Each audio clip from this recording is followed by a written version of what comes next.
Joël est né en 1955 sur le bassin, famille d'ostréiculteurs, et tu vas commencer par travailler dans la boîte familiale. Et après, tu vas t'exporter aux Antilles, au pays du Rhum. Raconte-nous le tout début.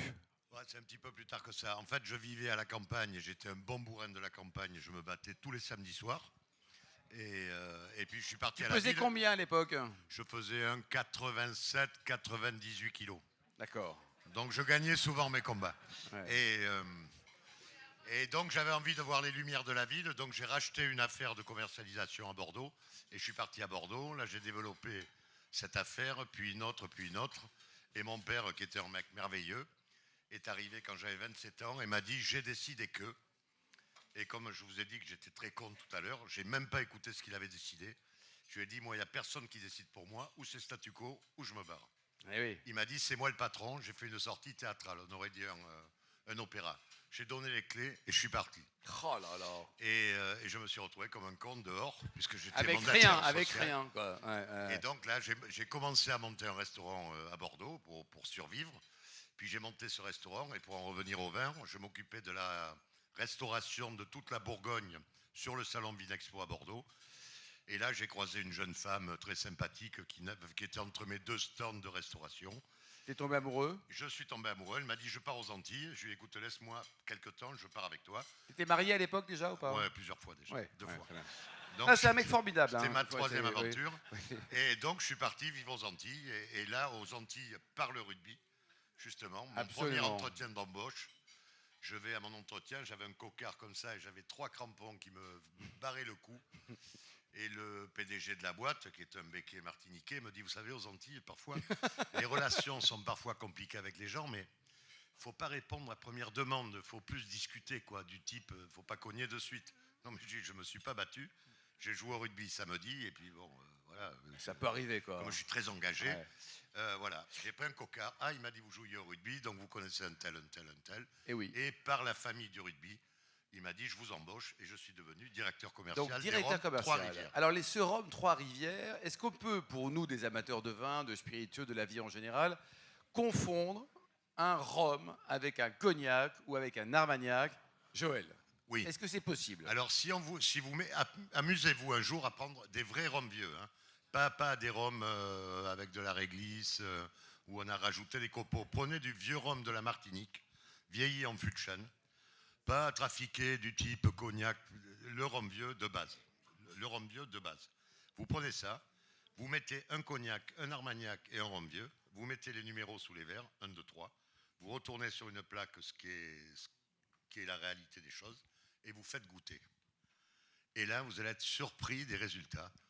Parce que très souvent, comme le rhum est un alcool qui est quand même puissant, mais qui est flatteur avec le sucre, c'est très généreux avec ce goût de canne, on a tendance à le classer comme du cognac à l'aveugle. Le cognac passe à l'armagnac parce que c'est un petit peu plus rugueux que le rhum, parce que le sucre amoindrit moins. Il est où, Jérôme? Et souvent, l'armagnac passe pour le rhum vieux. Et c'est assez intéressant de faire le comparatif des trois. Alors, je ne dis pas qu'il y en a un qui est meilleur que l'autre. Je dis qu'en dégustation à l'aveugle, si vous n'êtes pas du premier coup en disant ça c'est du rhum, ça c'est de l'armagnac, ça c'est du cognac, On se trompe. vous êtes mort. Ouais. Voilà, Joël, 87, tu reviens en métropole et là tu vas créer plein de trucs, d'autres restos, une discothèque, un club de jazz. Également, tu vas organiser des concerts. Enfin, il y a une autre vie qui arrive. Hein. Ben, c'est-à-dire quand je reviens, je suis rentré parce que j'avais laissé une affaire en partant. Moi, je vous passe sur les affaires matrimoniales. Mais donc j'avais laissé T'es une marié affaire. combien de fois, toi? 4 fois là pour l'instant. Combien d'enfants? 3. Ah, t'as loupé. Ouais. Ouais. Je fais une alternance. Et donc, quand je suis revenu, il fallait que je bosse. Enfin, je me suis remis à bosser. Donc, comme j'étais là, je me suis mis à bosser beaucoup. Et puis, bon, à partir du moment où on est entrepreneur, on entreprend. Donc, j'ai monté 1, puis 2, puis 3. Donc, j'ai eu une affaire à Dijon, à Bonn, à Nantes, à Bayonne, à Biarritz, à Bordeaux, à Paris. Après, j'ai monté une brasserie. Après, j'ai monté un club de jazz. J'ai pris des billes dans une boîte de nuit, tout en développant la production donc, que j'avais repris, puisque après l'Anguelot et mon père, il m'a rappelé donc, en 88. Il a mis du temps, il n'est pas un peu corse, ton père là? C'était un homme très bien, mais il était un peu aussi con que moi. Ouais, c'est famille, quoi. Et donc, il m'a rappelé, j'ai repris l'entreprise familiale, donc j'ai continué à développer. en développant tout le reste autour. Joël, 2005, là, c'est l'affaire de la souris qui va te foutre à poil et par terre. Exactement. 2005, on a eu un truc qui s'appelle le test de la souris. C'est-à-dire que vous prenez une souris, vous la piquez avec de l'extrait d'hépatopancréas d'huître, et vous regardez si elle marche un peu en travers, vous dites, oh putain, il y a un danger, principe de précaution, boum, on ferme. 2005, on a été fermé 3 mois, moi j'avais 30 salariés, on a eu des aides de l'État phénoménales, puisqu'on a touché 3 000 € sur la période, mais moi j'avais 30 mecs à payer, donc je savais comptablement que j'étais mort.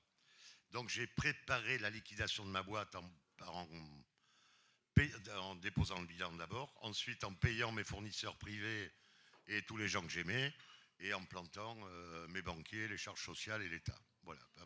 Donc ça, c'était une période compliquée, quoi. Voilà, Est-ce que tu avais toujours des copains quand tu t'es cassé la figure? Oui, j'ai gardé de très bons copains quand je me suis cassé la figure, mais ce qui m'a été dur, ça m'a coûté à peu près 1 million d'euros. J'avais 50 ans, donc j'étais repassé comme un rincé. Ça m'a coûté 1 million d'euros, mais ce qui me bouffait le plus la tête, c'est qu'en fait, je fermais l'entreprise familiale. Ça faisait 7 générations qu'on faisait ça, et c'est moi qui arrêtais l'histoire. Et là, dur. Là, alors, je suis passé par des périodes extrêmement dures, parce qu'au bout d'un moment, je négociais avec les ministères, puis j'étais président de syndicat. J'avais affaire à des mecs dans les ministères, au ministère de l'Agriculture, d'un cynisme. Je disais au mec, mais cette application est débile. Et le mec disait, mais monsieur Dupuche, c'est la loi.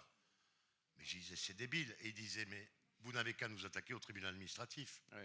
Je dis, mais on est parti pour 12 ans. Nous, on sera morts, on n'aura plus mal aux dents depuis longtemps, on sera dégagé. Et oui, monsieur Dupuche, c'est la loi. Et je dois vous avouer que j'ai failli devenir terroriste. J'ai eu une période, si j'avais... Non, mais vraiment, quand je vous dis vraiment... T'en avais marre, là. Non, je rentrais de Paris, j'envisageais, je disais, je vais faire péter Ifremer, je vais faire exploser la gendarmerie maritime. Je ne vivais qu'avec de la haine. Et heureusement, parce qu'un matin, je me suis réveillé, j'ai dit, putain, il faut que tu arrêtes. Moi, je suis musicien, j'écris, je joue de la guitare, je chante, je suis un mec gay. Mais là, je ne voyais que noir, que noir, que noir. J'ai appelé des copains corses et basques activistes en leur disant, je vous présente mes excuses. Quand je vous ai dit qu'il y a d'autres manières de gérer les problèmes, pas toujours. La réponse est non. Voilà, vous aviez raison. Bon, donc, là, ça va mieux. Alors, qu'est-ce que c'est, Joël? J'ai rien fait sauter. Hein. Le domaine de l'impératrice, c'est quoi, dis-nous?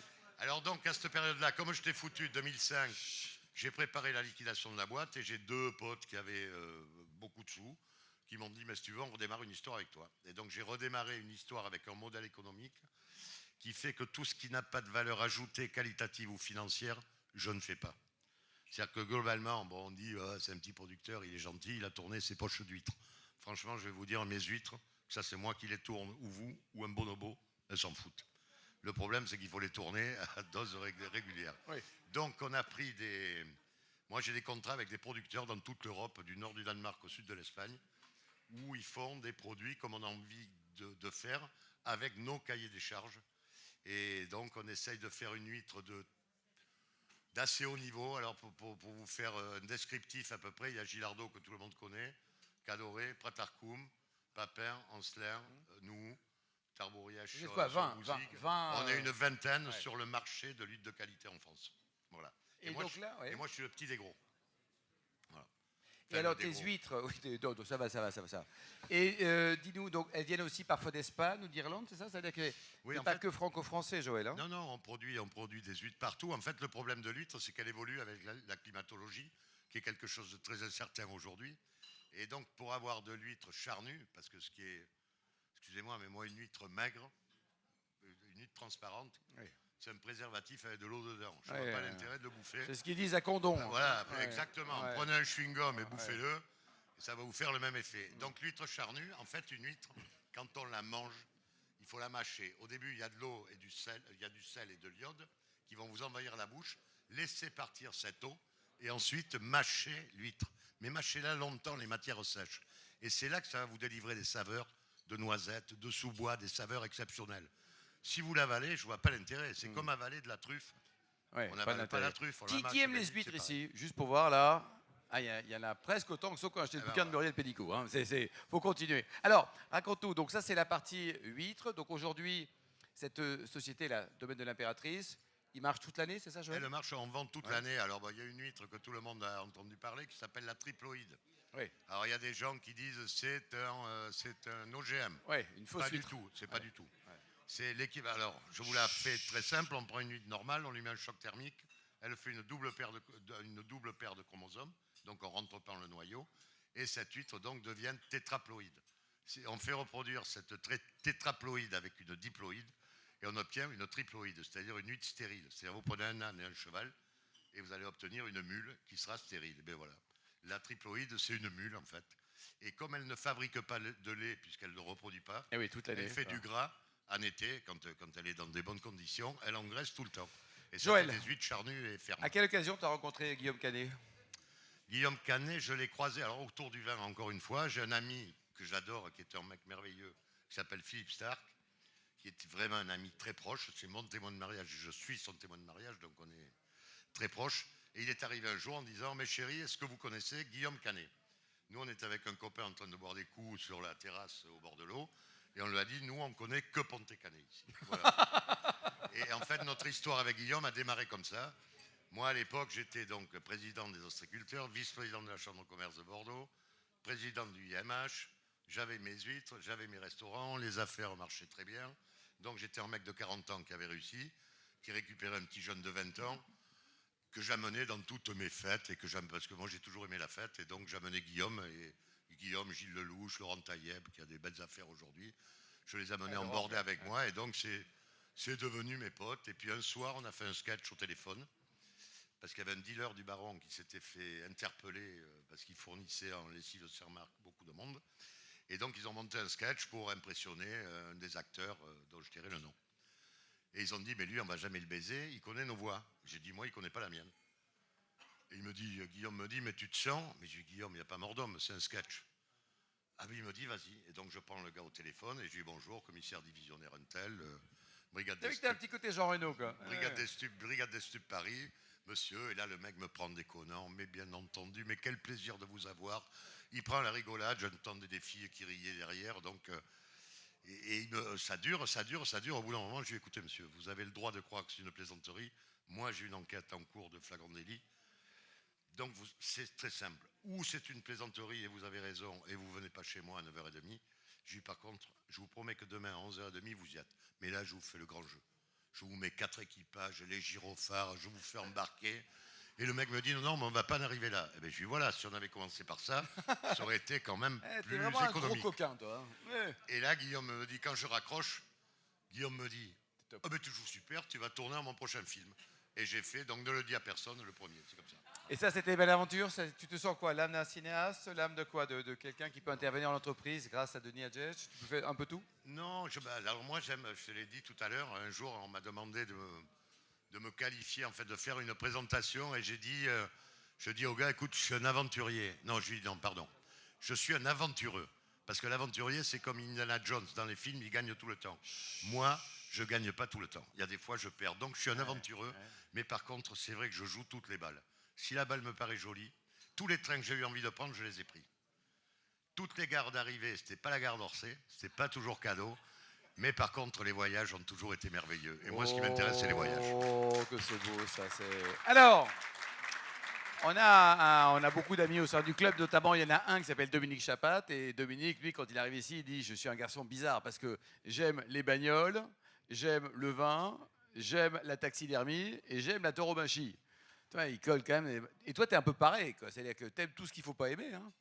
Ouais, c'est ça. Alors, j'ai une très belle phrase. Alors souvent, il y a des gens qui n'aiment pas poursuivre une espèce de pensée commune ou de bien-pensance. Et j'ai lu une très belle phrase que je vais vous citer, ce sera peut-être la dernière que je vous ferai. Si toute votre vie, vous suivez le troupeau, vous n'aurez croisé que des trous du cul dans votre existence. Et ça, je trouve que ça va. C'est parfait. Donc, soyez pas orthodoxes, vivez vos vies, aimez ce que vous aimez, et puis revendiquez-le. Bon, le reste. dis-nous, Joël, côté rugby, par exemple, à part Brive, parce que Brive, c'est hors norme, et puis le RC Paris aussi, est-ce que tu as des clubs favoris ou des grands copains? Parce que tu as une tête à aimer le rugby et à avoir joué au rugby, n'est-ce pas? Bon. Alors, j'ai joué jusqu'à 36 ans, mais alors, bon, mon problème dans le rugby, c'est que Merlin à La Rochelle est un copain, Didier Lacroix est un super copain de Corrida, Laurent Marty est un super copain à Bordeaux, Revol est un copain à Castres. T'as que des potes. Et Lorenzetti est un copain à Paris. Et Blandinière, elle est comment? Et Blandinière, c'est pas un pote? Ouais, Blandinière, il joue pas en top 14 encore. Ouais. Il a pas... mais je te citerai la prochaine fois, c'est promis. Non, parce qu'on se connaît depuis 21 ans avec Thierry. Alors, donc, et selon toi, alors qui va descendre là, sur les 3 qui ont une petite chance malheureuse? Alors, je pense malheureusement que Castres risque de descendre parce que ça va se jouer très... Castres Pardon, Vannes. Ah, Vannes, oui. Je pense que ça va être dur pour Vannes, mais je ne leur souhaite pas parce que je trouve que c'est un club... Ils sont géniaux. Ouais, mais ils y vont. Ils y vont. Voilà, ils y en ont parlé avec Thierry tout à l'heure. En fait, le rugby, c'est une histoire de cœur et de mental. On se sacrifie pour son club, quoi. Il faut qu'on... Et ces gens-là n'ont joué qu'avec la foi. Ouais. Voilà, et ça, c'est merveilleux. Côté musique, ton instrument favori, c'est lequel? Alors, mon instrument favori, c'est le saxophone ténor, dont je joue très mal, mais j'adore ça. J'adore le piano, j'adore la guitare. Et bourré, je peux faire chier tout le monde jusqu'à 6h du matin en jouant d'un des 3 instruments. Ouais, mais ça peut ne plaire à personne, mais j'adore ça. Bon, et alors, il paraît que si jamais on veut te faire intervenir dans une boîte, un séminaire, un machin, que tu peux éventuellement, avec des gens gentils, intervenir, quoi, c'est ça? Ah ouais, non, mais j'adore ça. Alors, je vous ai dit tout à l'heure que tous les trains que j'avais vus et que j'avais envie de prendre, je les prenais. Et en fait, moi, l'intérêt de ce genre d'espace, c'est des rencontres, de croiser des gens qu'on ne connaît pas, de sortir de son univers.